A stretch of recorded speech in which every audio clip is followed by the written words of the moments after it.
છોટાઉદેપુરમાં સતત વરસાદ વધારી રહ્યો છે મુશ્કેલી। સંખેડા તાલુકાના કરાલી ગામે ડાયવર્ઝન ધોવાયું છે। એના કોતર પરનું ડાયવર્ઝન ધોવાતા અવરજવર બંધ કરવામાં આવી છે। રસ્તો બંધ થતા 25 ગામોને તેની અસર થઈ છે। નવીન સ્લેબ ડ્રેનનું કામ ચાલુ હોવાથી આ ડાયવર્ઝન બનાવવામાં આવ્યું હતું અને તે પણ તૂટી પડતા લોકોને હાલાકીનો સામનો કરવો પડી રહ્યો છે।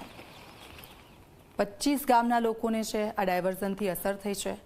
રસ્તો ત્યાંનો જવાનો છે અને રસ્તો બંધ થઈ ગયો છે। લોકોની મુશ્કેલીઓ વધી છે કે હવે બીજી તરફ જવું કઈ રીતે, કારણ કે ડાયવર્ઝન આપવામાં આવ્યું હતું ને ત્યાંનો પણ રસ્તો સંપૂર્ણપણે પાણીમાં ધોવાઈ ગયો છે।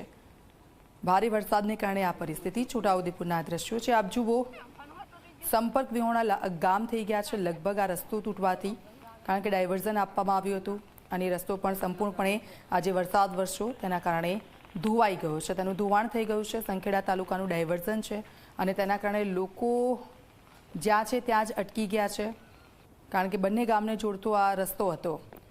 હકીમ ઘડિયાળી અમારી સાથે ફોનલાઈન પર જોડાઈ ગયા છે। હકીમ, શું સ્થિતિ છે?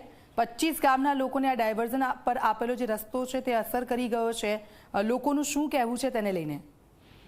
જી બિલકુલ દીક્ષિત, વાત કરીએ તો છોટાઉદેપુરમાં જે મુસળધાર વરસાદ વરસ્યો છે જેને લઈને અનેક જે નદી નાળાઓ છે તે છલકાઈ ગયા છે।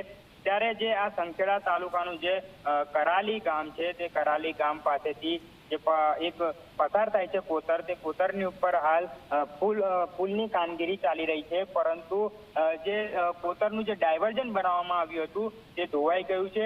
આ ડાયવર્ઝન ધોવાઈ જવાના કારણે જે 25 જેટલા જે ગામો છે આ રસ્તા ઉપરથી પસાર થતા 25 ગામના જે લોકો છે તેઓને હાલ મુશ્કેલીનો સામનો કરવાનો વારો આવ્યો છે। હાલ તો જે ગ્રામજનો છે તે ગ્રામજનો કહી રહ્યા છે કે વહેલી તકે આ જે કોતરની ઉપર ડાયવર્ઝન જે બનાવ્યું છે તે ફરી બનાવ। બિલકુલ આભાર હકીમ, આપની પાસેથી અપડેટ્સ લેતા રહીશું। તો આપ જુઓ, 25 ગામો છે એટલે કેટલા બધા લોકો હશે અને આ જે રસ્તો ધોવાઈ ગયો છે, ડાયવર્ઝન આપવામાં આવ્યું હતું અને ભારે વરસાદને કારણે આ પરિસ્થિતિ અને તેના કારણે લોકો રોષે ભરાયેલા છે।